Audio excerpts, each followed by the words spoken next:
and it's my pleasure this morning to welcome you to a keynote speech by Greg Barker MP. People will know that Greg Barker has been for many years a leading champion within the Conservative Party for promoting action against climate change, and since 2010, of course, the Minister in the Department for Energy and Climate Change, with responsibility for some very important areas: fuel poverty, the work on the Green Deal, and of course, pertinent to today's discussion, the Green Investment Bank.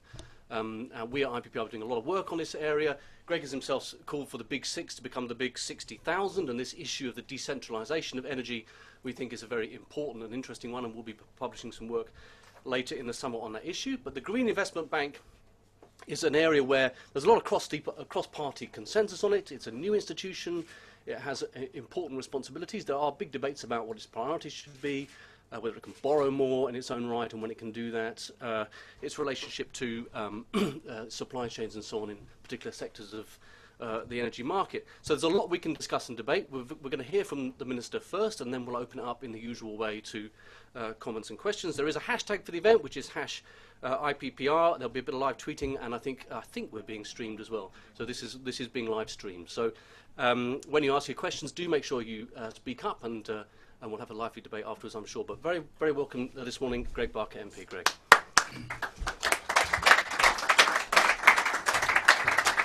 Thank you very much, Nick. I'm delighted to be here, and thank you to you and to Will and to Reg for the invitation to come and speak. I have to say, it did raise a couple of eyebrows with some of my Conservative colleagues when I said I was speaking at the IPPR.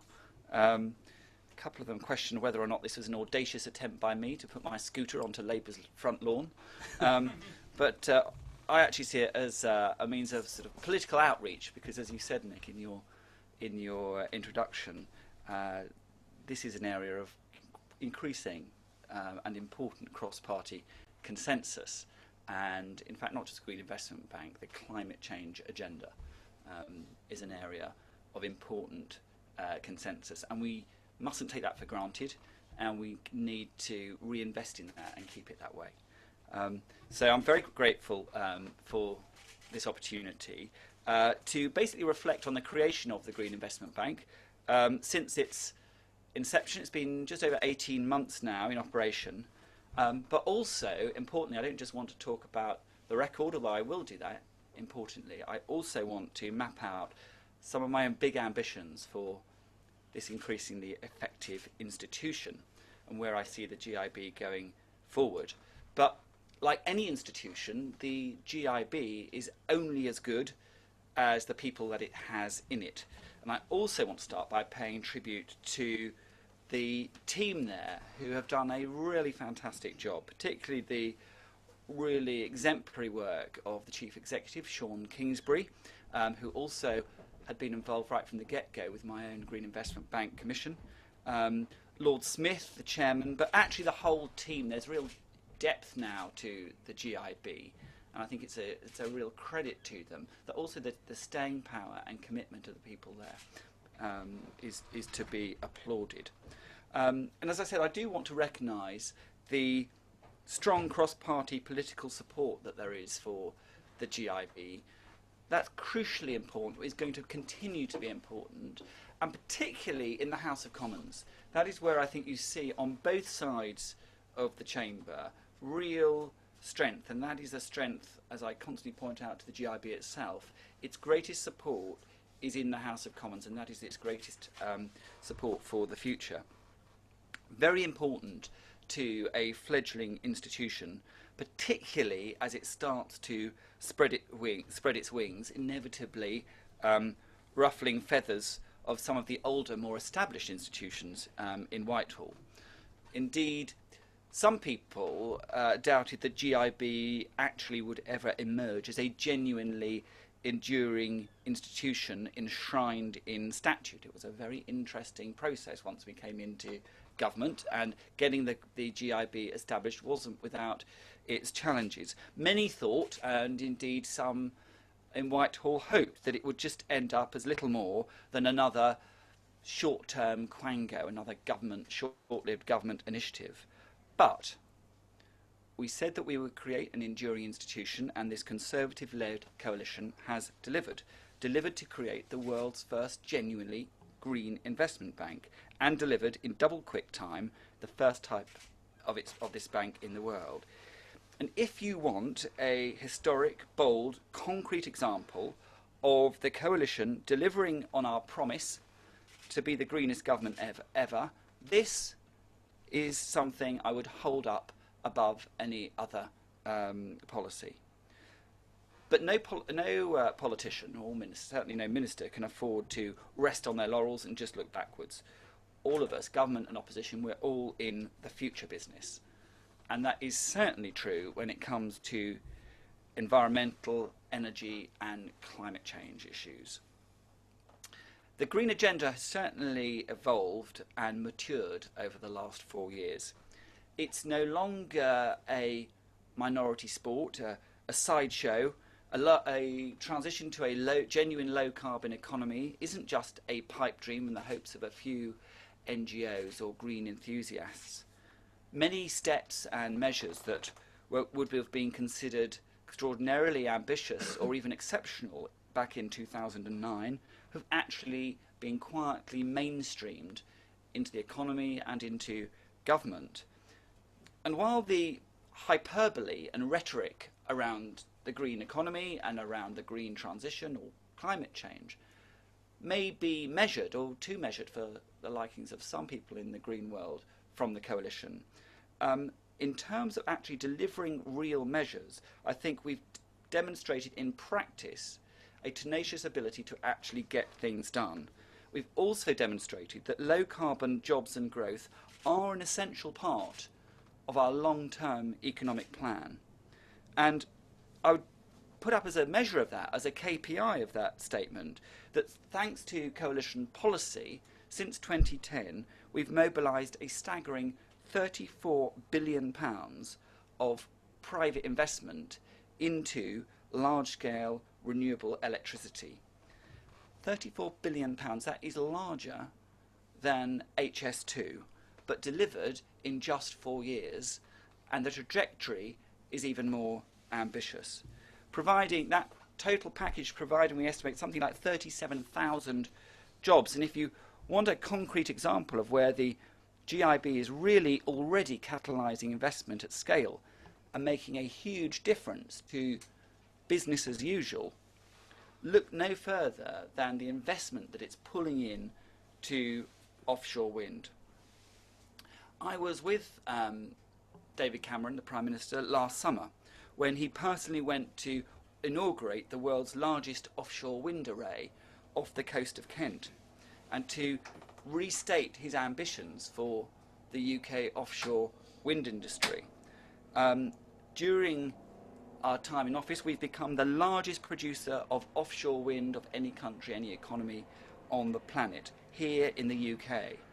And last month, Siemens announced plans to build not one but 2 manufacturing plants in Hull on the east coast, representing £310 million of private sector investment, which will result in the creation of 1,000 jobs directly on top of the construction of these plants. A huge vote of confidence in our long-term low-carbon future, as well as an indication of the renaissance of British manufacturing that is an absolute central part of that long-term economic plan. But despite the many challenges ahead, there are other things that I would also just briefly point out to you. I'm not going to give you an exhaustive catalogue of our green achievements, but there are 1 or 2 things that I've been particularly associated with, which I am very proud. The world's first renewable heat incentive has now been fully launched. The very first support mechanism of its kind, effectively a feed-in tariff for renewable heat technologies. No one else has it. Not Germany, not America, nowhere else on the continent. And this feed-in tariff for renewable heat is effectively transforming the way we heat our buildings, both our homes and businesses as well. And is helping to build new markets here in the UK and grow a genuinely local UK supply chain. Now, this week, the Green Deal market, on which the IPPBR has occasionally expressed a view, has been given a massive boost with the launch of the Green Deal Home Improvement Fund, really marking the next stage in the growth of the Green Deal energy efficiency market going up a gear. And alongside the street-by-street rollout under our Green Deal Communities programme, which I launched in April, the Green Deal really is now starting to go up a gear and demonstrating that this market is about a lot more than just finance plans. It's about the delivery of Green Deal measures through a variety of avenues. And energy efficiency and the focus that we've brought to that with the launch of our first ever national energy efficiency strategy, amazing that we didn't have one before. Energy efficiency is the natural partner of distributed energy. You mentioned that, Nick, in your introduction. I think this is the most exciting part of the energy sector today. I think to many sense these big utility companies could almost be seen as walking dinosaurs. I think the future of the energy market is going to be much more distributed, much more innovation rich, opening up to new entrants, new technologies, new business models, dynamic, disruptive entrepreneurs, which is why we have to fling open the energy market, not increase the barriers to entry. This has been a passion of mine for many years now. I first wrote a pamphlet on it called Power to the People back in 2006, but I'm now seeing real progress on what seemed like a pipe dream back then towards that vision becoming a reality. Since my time as minister, we've gone from a very, very modest start of just a few thousand people owning and deploying distributed energy technologies at home, just a few thousand, to the fact that now, every night, over a million people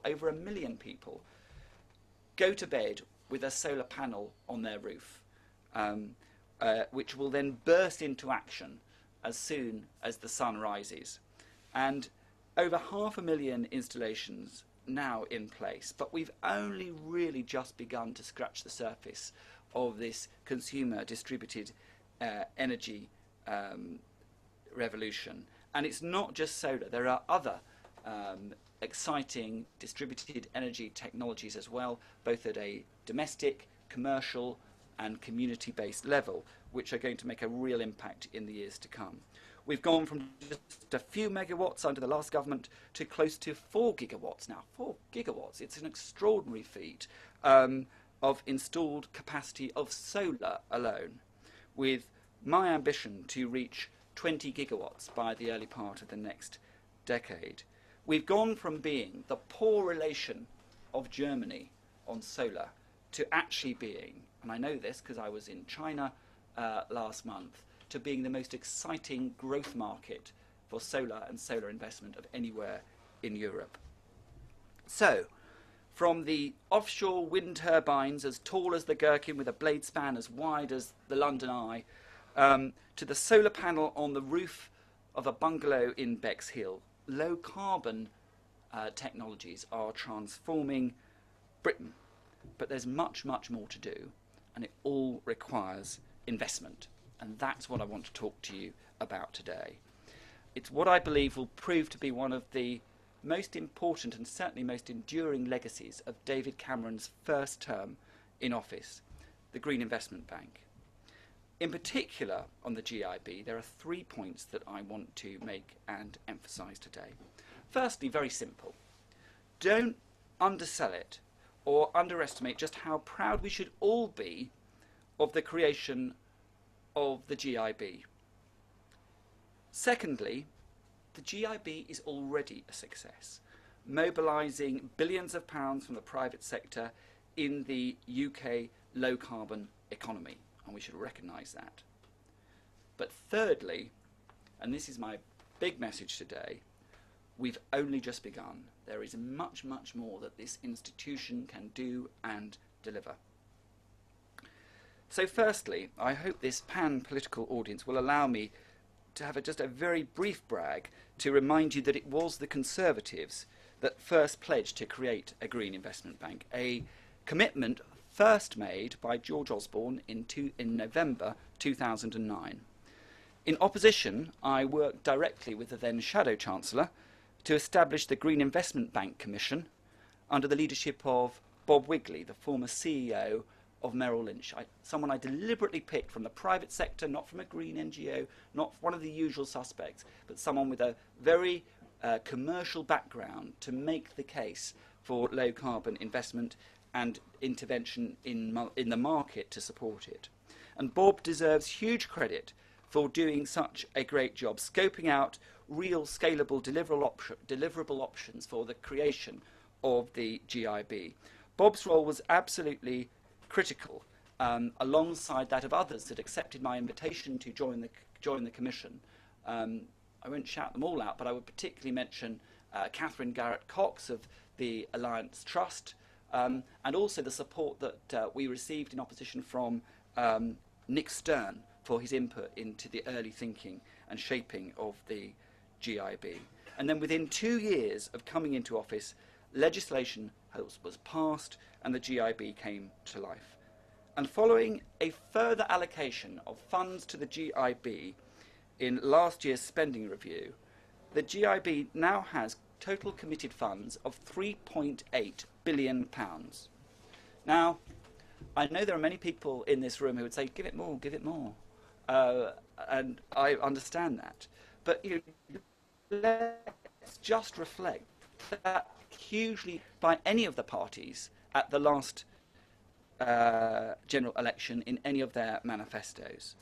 And as a result of deploying its capital, so far, the GIB's investment to date will produce enough renewable electricity to meet the energy needs of 2.9 million British homes.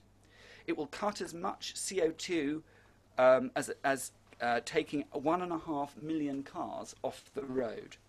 It will save as much as 1.3 million tonnes of waste from going to landfill. And as the Conservatives promised pre-election, despite the unprecedented squeeze on public finances and the push to reduce our deficit, more investment than ever is now flowing to a rich array of green UK initiatives. At least 80% of the GIB's investments are targeted towards its priority sectors. And those are, just to remind you, supporting the world's largest offshore wind programme, supporting a more ambitious rollout of waste recycling and energy from waste, and commercial energy efficiency, and supporting the Green Deal. But in addition to that, up to 20% of investments are available and expected to be used to fund innovative, entrepreneurial, but market-ready projects in other sectors. Very important to stress that point about market-ready, because it impacts on our future plans and ambitions for the Green Investment Bank. There are other institutions, other parts of government that are there to give out grants or soft loans or subsidy for pre-commercial ideas. The role of the GIB is to address market failure, to invest where others won't, but not to fund lame ducks. It's there to provide capital to businesses that have a viable, profitable business plan. But it does also have plans to spread its wings into biomass power, carbon capture and storage, marine energy and renewable heat. And creating and capitalising such a new banking institution in the face of the biggest ever peacetime deficit was not straightforward, wasn't easy, and certainly swam against traditional Treasury orthodoxy. But it does speak volumes about the Conservative priorities, but also the priorities of our coalition partners and the commitments of the Lib Dems, that we were able to deliver this together in government. At its core, the GIB is helping deliver the low-carbon transition in the most cost-effective way, providing the same focus on value for money and financial rigour expected from every other government spending programme. but ensuring that the UK is at the cutting edge of new technology and helping us succeed in the global race for low carbon growth and jobs. Which brings me to my second point. It's just the start, and we've already achieved a great deal for the Green Investment Bank, whose aim has been very much to act as a catalyst to accelerate private sector investment and other flows into the carbon economy. But I would stress, again, that the GIB only invests on robustly commercial terms. It operates at arm's length from government, and each GIB project must satisfy both, one, financial returns as a for-profit bank, including investing in projects in the form of equity, debt, and also guarantees, but also, and this is what makes it a little bit more unique, green impact, measured against indicators such as GHG emissions reductions, the advancement of resource efficiency, and also the protection or enhancement of the natural environment. Crucially, the GIB is able to use its considerable capital, knowledge, and increasingly strong reputation to complete transactions that otherwise wouldn't go ahead. And we see this really as, I think, this thing about its reputation being particularly key to its success, particularly where foreign investors are concerned. What they want to see is that the UK government, as they perceive it, has skin in the game when investing in projects particularly like offshore wind. We know that globally, policy uncertainty is one of the biggest deterrents to major investors putting their money into new technologies, particularly where there is a dependence on, in the future, on ongoing government policy to support the rollout of that technology. Having the GIB as a proxy for the government, as a proxy for the British taxpayer, putting money into any given project, even if it's just a relatively small amount of the total funds raised, has a catalytic effect, and we've seen that already. But every pound that it invests must be additional, which means that they only invest when a project is actually short of capital. The GIB's job is to crowd in private sector investment. It is not to chase returns and crowd it out.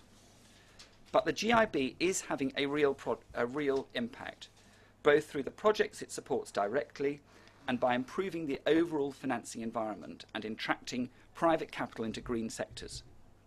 So far, the GIB has committed £1.3 billion to 25 green projects across the UK, mobilising an additional £3.3 billion of additional private capital, meaning a funding ratio that sees every £1 from the GIB leveraging almost £3 of money from the private sector. And the GIB has invested pretty much in every part of the United Kingdom, creating, we reckon, over 3,500 jobs supporting SMEs, with £250 million specifically committed to backing smaller projects. And the bank's sector and technical expertise means that its participation is genuinely seen to help de-risk projects, lowering the cost of capital in sectors in which it invests, including attracting longer-term investors. To date, the GIB has backed 5 local authority, 3 commercial, and 2 anaerobic digestion waste projects. It's invested £623 million in 5 offshore wind projects, including construction equity. And it's building a market in energy efficiency, including streetlight conversion, but also 4 major NHS hospital energy efficiency retrofit projects.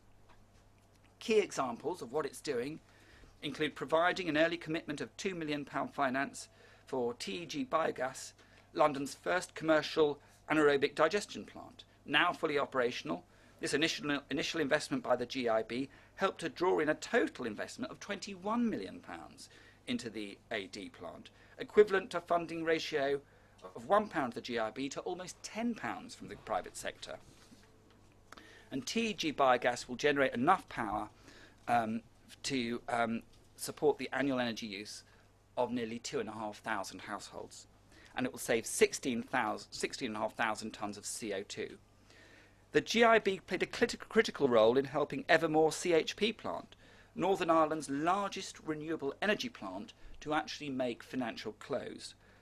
Following £20 million investment from the bank, Evermore will generate enough to power the annual energy use of nearly 30,000 households and will save 184,000 tonnes of CO2 per annum.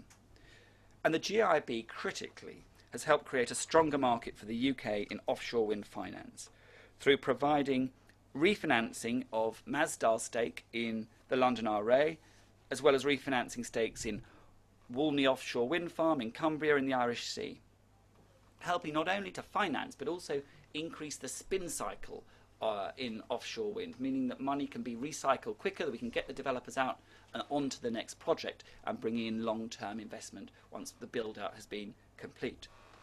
And in addition, I was personally very much involved in brokering a memorandum of understanding between Masdar, an arm of the Abu Dhabi government, and the Green Investment Bank, which potentially could involve joint projects here in the UK worth up to £1 billion and set to pave the way for substantial additional investment into new green infrastructure projects.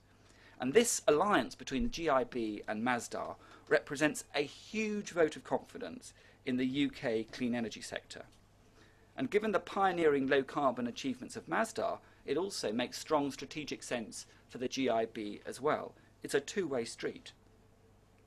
The GIB also supported Greencoat Capital, which was the first offshore wind fund to list on the UK stock market. And there have now been a tranche of clean energy investment companies that have followed listing on the stock market.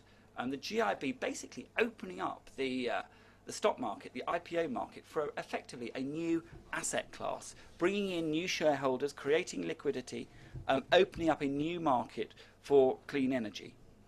And globally, clean energy funds recorded a 17% year-on-year growth in their assets last year.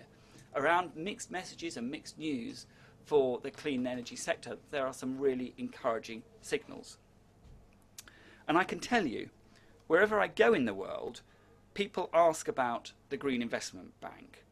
From America to China to India to Africa, people are keen to know about our experience and tell me how much they admire what we have done.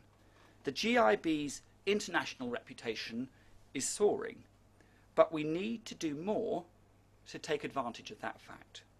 So I'm very proud to be able to announce today, and simultaneous with this speech, a written ministerial statement is being laid in the House of Commons, to tell you that from today we can announce that we are exploring taking the GIB overseas to allow it to work in exciting new developing markets, opening up the bank internationally, helping us deliver as the UK on our commitments to the developing world, commitments made at Copenhagen to the credit of Gordon Brown. I think he was the one that secured this. There was a commitment made at Copenhagen that developed economies as a whole would mobilise $100 billion a year from developed into developing economies by 2020.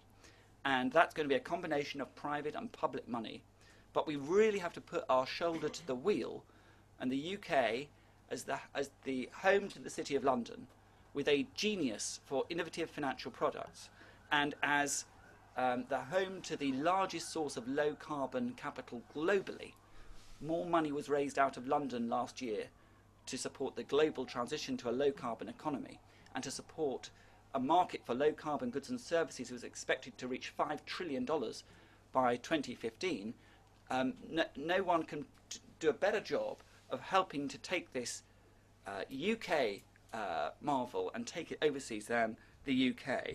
And so I expect the GIB to be able to bring similar skills to managing elements of the DEC International Climate Fund investments in developing countries. So what we're exploring doing is asking the GIB to manage part of the International Climate Fund, which support the Climate Fund, for those that aren't familiar with the ICF, is jointly managed by DEC and DFID, supports both adaptation and mitigation projects as part of our development commitment in developing countries, often working to leverage, where possible, public and private investment into low-carbon projects. But there's much more that we can do to use part of our climate assistance, particularly that's private sector facing. There's much more we can do to leverage that more effectively. And it is in all of our interest that we demonstrate to skeptics in the developing world that there are real commercial returns available to be had from investing in clean energy in developing countries. And by sticking to a low carbon model, by making first of a kind interventions that are scalable and replicable.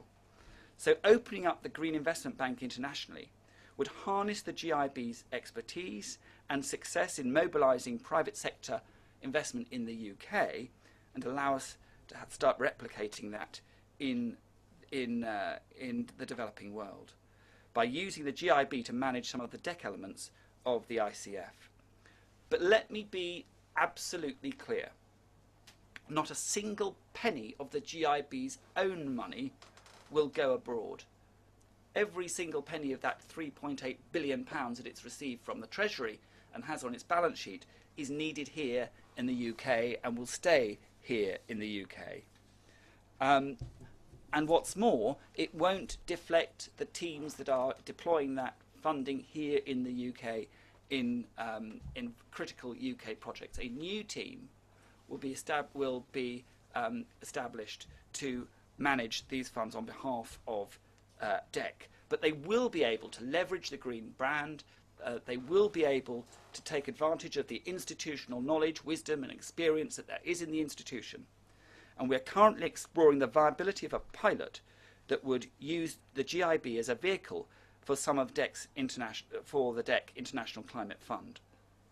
Now, this exciting new concept would also have the benefit of exposing the GIB to a bigger pool of commercial players on the world stage, projecting the UK to a wider set of investors in exciting developing markets that would further enhance its global reputation as an expert in project finance for green projects, and as a potential manager for other people's funds, whilst also broadening out investment opportunities for UK PLC. The latest potential stage in the life of the GIB is very much, though, aligned to the original vision of the GIB when it was first scoped out by the Chancellor's Green Investment Bank Commission under that team I put together with Bob Wigley, applying GIB's experience in investing returnable capital into profitable green projects, but in a way that allows it to potentially move beyond the limits of its current UK remit. The Commission report, the Wigley Commission report, noted that the GIB could play an international coordination role on green investments and provide support to enable the UK to meet its international commitments on climate change finance in the developing world. In addition, as the GIB grows over time, it's expected to transition away from being 100% owned and 100% financed by the UK government. First by leveraging finance from other areas, and then by moving to a mixed equity model, drawing on new sources of finance. Now, it's vital that the UK government still remain a significant shareholder in this institution. But we need to be creative. Also bringing in other shareholders could have the advantage of giving greater flexibility to the GIB. At the moment, because it's 100% owned, it's subject to very strict state aid provisions from Brussels, that severely constrain what it can and can't do. Many things that it would like to do are currently outside that EU remit. But there are scope to increase its activities and make it more entrepreneurial, making it less dependent on state aid from Brussels. I do want it to become more like KfW, the effective German institution which plays a key role delivering development objectives, but also is a valuable commercial partner for German clean energy both at home and abroad. And in the fierce global race, UK PLC deserves an international partner that will carry the flag into new markets alongside it. And to date, too much of our spend has disappeared into very worthwhile, sensible projects run by multilateral institutions such as the World Bank or regional development banks or even banks like KfW, where they have delivered on the requirement to get a return and to provide value to the taxpayer, but they failed to generate the intangible credit for UK PLC because they're relatively speaking below the radar. So I want the Green Investment Bank in the area of clean energy and energy efficiency to become a fantastic shop window for the UK, to be an engine for delivering UK expertise. And I've seen when I've taken green trade missions myself to East Africa, to India, other parts of the world, just how much appetite there is for the expertise we have here in the UK in the low carbon sector, how trusted we are by governments and by private sector in developing countries, the strong reputation that we have for energy innovation and for deployment and reliability. And we need to marry that with a financing capability and leverage off the strong reputation that the Green Investment Bank is growing internationally. So it's very early days. We need to map out further the details of the pilot. We need to work with stakeholders to make sure we do this carefully and thoughtfully. And again, let me reiterate, not a penny of the GIB's own capital funding will go abroad. This is a model which would see the GIB manage funding, which is already going to projects in the developing world. It's just going to get for UK PLC and the British taxpayer much better bang for a buck, and I believe deliver better outcomes in the developing world. So there is much more for the GIB to do. It's a terrific start, but there is a big future ahead of it. Ultimately, this Conservative-led coalition has shown that low carbon growth is at the heart of our long-term economic plan, and that the Green Investment Bank is a central part of that. It will continue to create jobs in sunrise, low-carbon industries of the future and drive resilient, sustainable, low-carbon growth at home, but now I hope abroad as well. Thank you.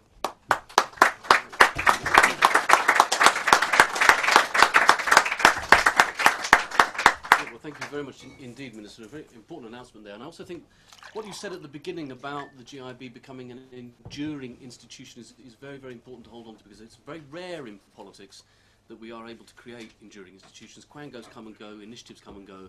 Embodying your aspirations in institutions that can endure over the course of time is a very, very important aspiration. So I think that's something that we take very, very, very well here. Now, we've got time for some questions. If you could say who you are, I'm going to take it in groups of 3. Because we're live streaming, I'll repeat your questions a bit when I put them to the Minister. I'll start right at the back with Stephen Tyndale, and then I'll come down here and then here. Shall I stand up? Yeah. Congratulations on the GIB and on your work on community energy. That's all very inspiring. 2 quick questions. Are utilities really walking dinosaurs?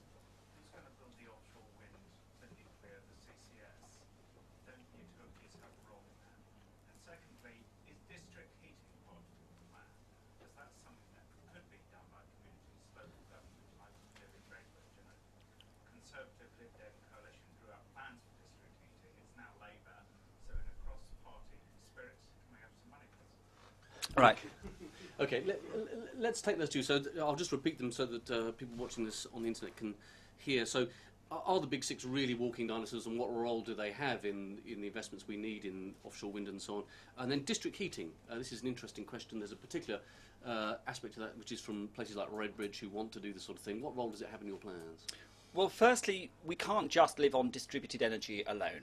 There is absolutely going to be a need for very major investment in large-scale supply, new nuclear, offshore wind, and that and also, for gas, potentially going into the 2020s, coal-fired power stations using CCS. That requires large companies with big balance sheets and deep pockets. But where I see the model creaking is the sort of domination of the landscape by just the big six. I think you will continue to see companies that excel in those large-scale, delivering those large-scale engineering projects, investing in new technologies, and some of them are. But I see this, the era of six companies dominating the UK landscape as effectively something that belongs to the past. I think we want a much more plural sector. We've got to throw open the barriers to entry. So I think it's we're going to see an evolution. We don't want any of those companies to fail, but we do want them to emerge into 21st century energy companies. And on district heating? Oh, and on district heating, yeah, not half.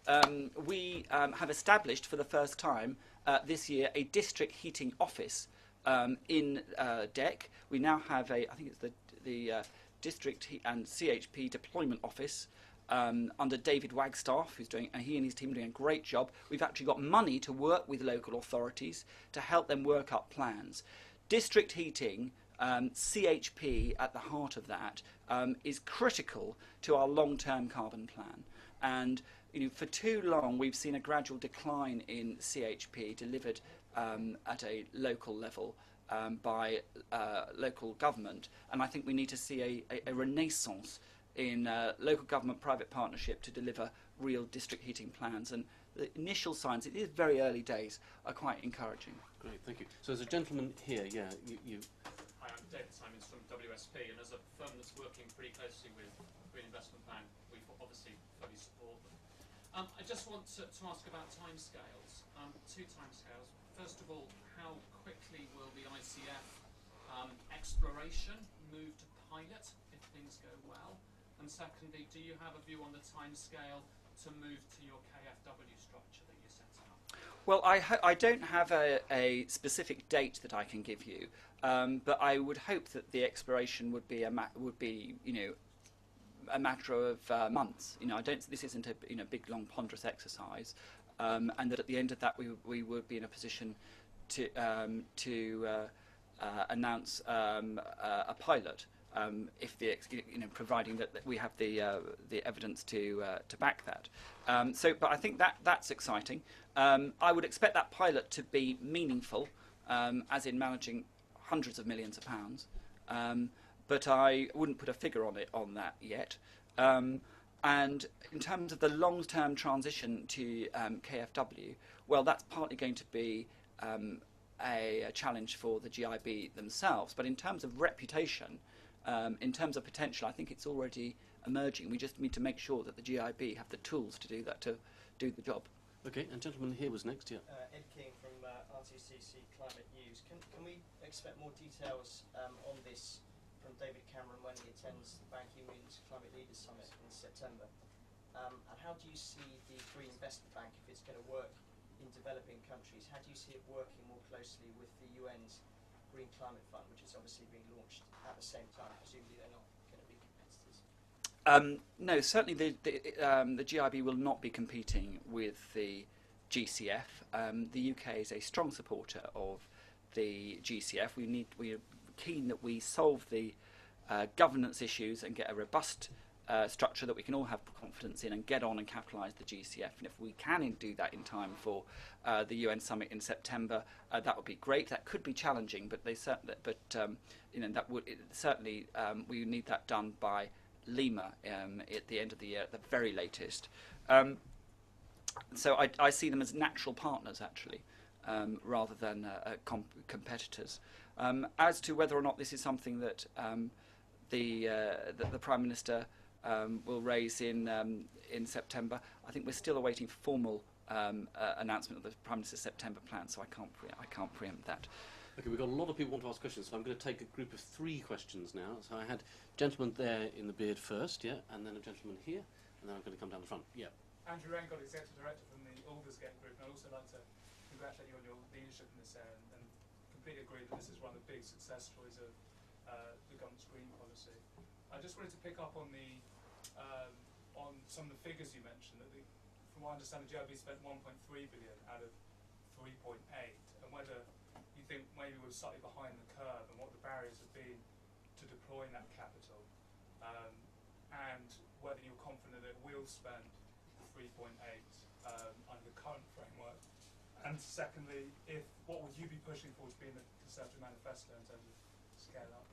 Okay, let's hold on that then. So how can it get the capital out the door faster?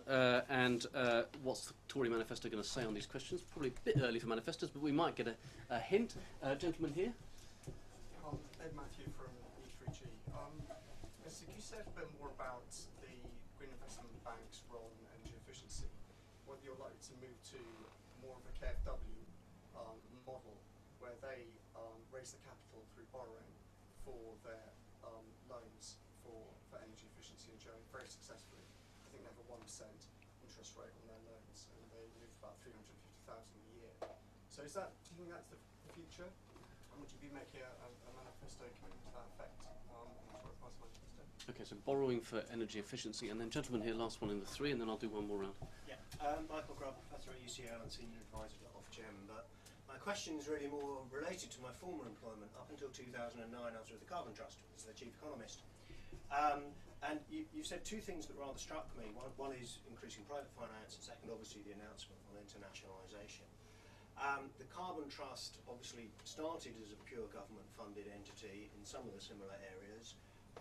It subsequently, over the last few years, morphed into being almost entirely private finance, internationalised a lot on the back of its expertise on energy efficiency and innovation, and is doing quite a bit of work, I believe, with the UK government, particularly Foreign Office. I just wondered, how do you see these bits fitting together, really, or are people going to start getting a little confused about the brand of the UK and its different institutions in this space? Okay, so yeah, how does GIB fit with Carbon Trust and other institutions? Greg? Firstly, getting capital out the door is a challenge, because they can't just get capital out the door. It's not like government grant programs where you can just push it out the door and so long as it's dispersal tick. It has to. We're going to have a long-term proposition for the GIB, which we do. They have to carefully manage the projects that they're investing. They do have to offer a return. Otherwise, if they didn't do that, if they screwed up their investment returns, it would hinder their ability to raise capital in the future. So it is challenging, but I think the fact that they've already got 1.3 out of the door, that they've got a very solid pipeline. I know from having been in the corporate finance world myself before I came into Parliament, they are by definition very lumpy. Deal flow is very unsatisfactory. It's quite possible to get deals that you spend months, if not years, nursing, get them all the way to execution, and suddenly they fall over at the last minute. That's just the nature of the beast. So, unfortunately, you're unlikely to see for any institution of this kind a sort of straight line trajectory of dispersal. I've got every confidence in Sean Kingsbury and his team that they are on this. They know it's challenging, but they have a delivery pipeline that will allow them to get this. Obviously, the latest additional 800 million that the Chancellor has allocated for them is projected for going forward, so we wouldn't have expected them to have spent that already. But the fact that they've got close to £4 billion of firepower without borrowing yet, and very much hope that in due course they will get that power, I think isn't to be scoffed at. In terms of the KfW model, I think that's very interesting. You raise a very sensible point, because equity is obviously the most expensive thing to invest, and what we need to make sure is that the GIB has the ability to be nimble, entrepreneurial, and flexible. And I think when it does go to the markets, borrowing perhaps to recycle that funding into projects like LED rollout and make an energy efficiency, low-risk energy efficiency programs make a lot of sense. But that will be a decision for the GIB themselves. I've got lots of ideas, but in many ways my ideas are no more valid than everybody else in this room, who I'm sure will have great ideas. Ultimately, we have created an independent institution with its own independent investment board that isn't meddled with by ministers. It's very important to say that. And then in relation to Professor Grubb's point about where does it sit, one of the things that struck me when I was in opposition was that we after 13 years of the previous government, we were ending up with lots of interventions in the market which of themselves were well intentioned but had accumulated to create a rather crowded landscape. And the idea behind the GIB was to create one preeminent, enduring institution that wasn't a quango, was actually an institution like the Bank of England that would be there. And I do believe the GIB has actually fundamentally changed the architecture of the City of London, and it will continue to grow. So there is a very real hierarchy that, with the GIB sitting at the front, and we have endeavoured to migrate institutions, not institutions, organisations like the Carbon Trust into the private sector. And although it does excellent work in conjunction with the public sector, the Carbon Trust now isn't really a government quango at all. It is actually a private sector proposition and lives and dies by its own success, and I'm delighted to see it thriving so well in the private sector, and it's a credit to the team there that they've done so and made what, it wasn't an easy transition so successfully. Okay, let's have one last round of questions then. I've got too many people, so I'm afraid some will just talk. There's a guy at the back first who's been waiting a while, gentleman here and gentleman there. Yeah. Do speak up, please. Yeah. Sorry, Stefan Ambrosi from the European Climate Foundation. Mr. A question is slightly off the piece, but Stephen Harper and Tony Abbott, during the sort of Australian Canada, just announced an alliance against climate regulation, and I wondered if you could say whether the UK has been approached or whether it will join that alliance. I haven't seen the details of that. I've just seen the sort of headline reports. I think you can take it that the UK won't be joining an alliance against regulation. We are engaged with, through the Foreign Office and other engagement with Australia and New Zealand, encouraging them to take a responsible, proactive part in seeking a global treaty on, an ambitious global treaty on climate change. This is something that the Prime Minister has raised on occasion with the Prime Minister of Australia. I think we genuinely do have clearly a slight difference of view here, but we have very strong ties with both Australia and New Zealand. So I think whatever the discussion is, it's going to be framed in a very positive way. Okay, a gentleman here. Joel Benjamin from Move Your Money. Greg, you mentioned the GIB's role. We should have asked you. You mentioned GIB's role in addressing market failure. It would appear community energy is one of those areas where there appears to be market failure. The big banks aren't lending to small projects below low millions of pounds. The cooperative bank's been forced to spin off its renewables arm, and local authority funding has been constrained by austerity. So what role do you see for the GIB in the community energy space? Well, the GIB could have a role to play there, but I think we have to be clear again that the GIB is investing in profitable commercial projects. Really, if community energy is going to be scalable, it too has to basically focus on profitable commercial projects.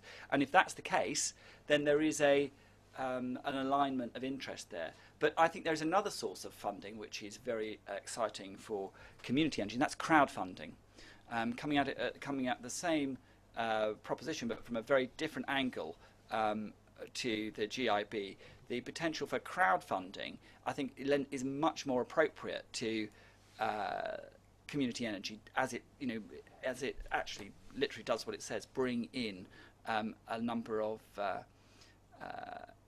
members of a community and beyond into community energy projects. So, I think in community energy specifically, crowdfunding, I think, is okay. Last Question, gentleman here. Yeah, you by the door. Did you? Yeah. It's Nigel Richardson from the ETI. I was interested to hear you stress that the GIB funds market-ready projects and programmes. Do you have any views on how organisations in the low-carbon innovation space could be helped to take ideas from the innovation stage through to full-scale development, demonstration, and commercialisation that would make them more attractive to the likes of the GIB? absolutely. There's a clear role for that type of market intervention as well, but it's just not not the role of the GIB. I chair with David Willett something called the Low Carbon Innovation Group that brings together all of the government's investment together with that which it does jointly with the private sector into one sort of overarching strategy. We've deployed through that over £1 billion in the last 4 years. DEC's own in-house Energy Entrepreneurs Fund is a great source of funding for energy entrepreneurs. We've got a particular focus now on energy storage. We've been distributing grants, several £1 million, to companies that offer potential breakthrough solutions in storage. So if you are an energy entrepreneur but you need that earlier stage capital, there are other sources. Of course there's a lot of competition for it, but one thing we haven't done, despite the pressure on the public sector finances, despite the need to bring down the deficit, we are still investing in science, we are still making funding available for energy innovation, and have a very, very successful model of proving how we can work well with the private sector. Great. Okay, well, that's about all we've got time for. I have to say it's a real pleasure to chair something and to discuss something which has cross-party support, which is successful, which is gathering strength, and which will be here after the election, whoever wins. And that's not often I can say that. And can I just say on this issue of cross-party support, it is the thing that often astounds people abroad more than anything else. When I tell people that for the Climate Change Act, for institutions like the Green Investment Bank, even electricity market reform, which was passed with the largest majority, I think, of practically any piece of legislation in this Parliament, that there is this strong cross-party support. And while there are certain parts of the energy sector which have become increasingly partisan, and there's no backing away from that, I think it is important that we hold on to those parts of the energy landscape which do enjoy strong consensus, and we shouldn't take that for granted, because it's to the credit of all of us. Well, it's to your credit in particular as well. Amen to that. Thank you very much indeed, Minister. Thank you.